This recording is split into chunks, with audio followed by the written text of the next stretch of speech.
Hello, everybody. Welcome to the Run on True Sports TV. My name is Esfandiar Baraheni, and today we have a very special guest. One of the first players that I personally grew up watching and kind of got obsessed with the game with because of him. He's, he said it before, but he's just a kid from the Lou who's gotten a chance to play at the highest level of basketball, NBA Finals. He's played with the likes of LeBron James, Michael Jordan, Allen Iverson. This is St. Louis's own Larry Hughes. Thank you very much for coming on here, man. We appreciate you. No, man, appreciate you having me. I appreciate that intro too, man. I may need to hire you one day. Hey, man, my goal is to have like the best intros in the game, so I'm working on it. You know what I mean?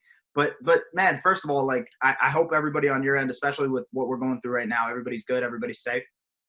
Yeah, everybody's safe, so far. I mean, obviously, you've dealt with family members down the line, dealing with some issues, but the immediate family is good.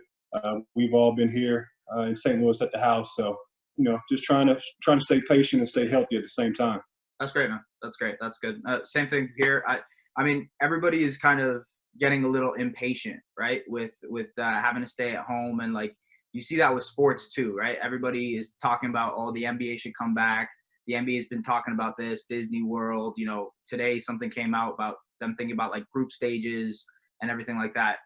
And I want to get the perspective from a player's perspective, right? Like in all of this situation, you have to deal with your family. You have to deal with potentially being in like a bubble city and not being able to see your family. What side of the fence are you on? Is it too soon for the NBA to come back, or would you be kind of jumping at the chance to play again? Well, I think if you are, it is a tough situation, and even from a player standpoint, because you put in so much work leading into the season, and obviously those that are, the top 4, top 5 seeds, on both conferences, they put in so much work to get to the position that they're in, and to sacrifice that, to give that up because of things that you can't control, it is a tough situation. But at the same time, man, we love to play. Yeah. We love the game of basketball. We love what it brings to the table. We love to compete. So it's almost like a little bit of unfinished business if those guys don't get a chance to go out and finish the season. Right. But first and foremost, I know players are really concerned about their families, their mothers, their fathers, things of that nature, because these are all guys that are very strong, very healthy, and would fight a bull if they needed to.